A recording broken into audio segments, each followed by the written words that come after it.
अफगानिस्तान के काबुल में कोहराम मचा है। एक के बाद एक होते धमाकों की गूंज से राजधानी दहल उठी है। इस बार वहां की एक मस्जिद को निशाना बनाया गया। अफगानिस्तान की राजधानी काबुल में नमाज के दौरान मस्जिद में हुए धमाके में 30 लोगों की मौत हो गई, जबकि इस हमले में 40 लोग जख्मी हो गए। कांड के दौरान बिल्किस बानो गैंगरेप केस के सभी 11 सजा याफ्ता कैदियों को सरकार ने रिहा कर दिया है। जेल से बाहर आने के बाद विश्व हिंदू परिषद के दफ्तर में उनका फूल माला पहनाकर सम्मान किया गया। तमिलनाडु के धर्मापुरी जिले में एक सरकारी स्कूल के हेड मिस्ट्रेस का बयान चर्चा में है। उन्होंने स्वतंत्रता दिवस के मौके पर स्कूल में तिरंगा फहराने से इनकार कर दिया। इसके पीछे उन्होंने अपनी धार्मिक मान्यताओं का हवाला दिया, जिसके बाद असिस्टेंट हेड मिस्ट्रेस ने तिरंगा फहराया। रोहिंग्याओं पर हरदीप पुरी के ट्वीट के बाद विवाद सामने आया है। अब गृह मंत्रालय ने मामले में सफाई दी है। कहा कि नई दिल्ली के बक्करवाला में रोहिंग्याओं को फ्लैट उपलब्ध कराने का कोई निर्देश नहीं है। बिहार भाजपा नेताओं को मंगलवार की हुई बैठक में केंद्रीय नेतृत्व द्वारा जेडीयू आरजेडी सरकार को आक्रामक रूप से लेने के लिए कहा गया है, क्योंकि बिहार भाजपा ने 2024 के चुनावों में 40 लोकसभा सीटों में से 35 जीतने का लक्ष्य निर्धारित किया गया है।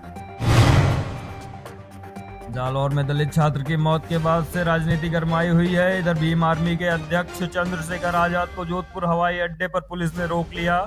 वह दलित छात्र के परिवार के सदस्यों से मिलने के लिए जालौर जा रहे थे।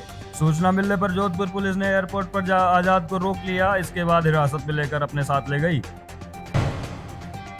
श्रीलंका में खुफिया जहाज खड़ा करने के बाद चीन अब पाकिस्तान में सेना तैनात करने जा रहा है। चीनी सेना बेहद महत्वाकांक्षी बेल्ट एंड रोड इनिशिएटिव की सुरक्षा के लिए तैनात होगी। इन सैनिकों को पाकिस्तान और अफगानिस्तान में महत्वपूर्ण चीनी निवेश को बचाने के लिए विशेष रूप से बनाई गई चौकियों में तैनात किया जाएगा।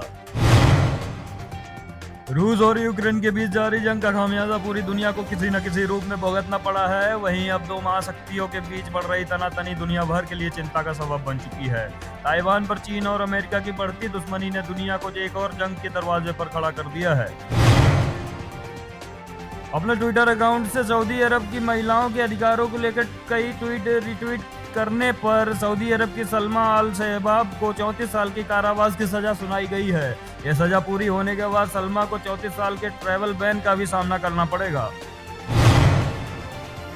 देश की राजधानी दिल्ली और महाराष्ट्र में कोरोना ने एक बार फिर रफ्तार पकड़ ली है। दिल्ली में बुधवार को कोरोना के 1652 नए मामले सामने आए हैं और 8 मरीजों की जान चली गई। वहीं महाराष्ट्र में 1800 नए केस सामने आए हैं।